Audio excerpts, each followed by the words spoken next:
Hi guys, I hope you are doing great and keeping healthy. Welcome to Maple and Spice.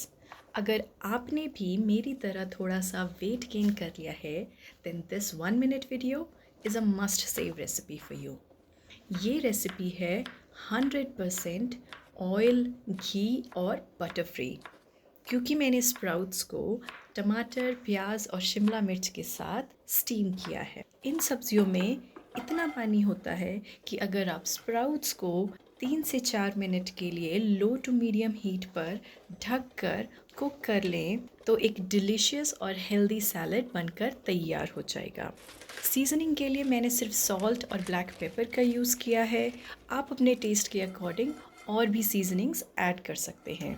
Salad को मैंने सर्व किया है boiled eggs और chopped cucumbers के साथ। अगर आप वेजिटेरियन हैं तो आप बॉइल्ड एग की जगह पनीर या टोफू का यूज़ कर सकते हैं। This recipe is not just a salad, it's an entire meal in itself.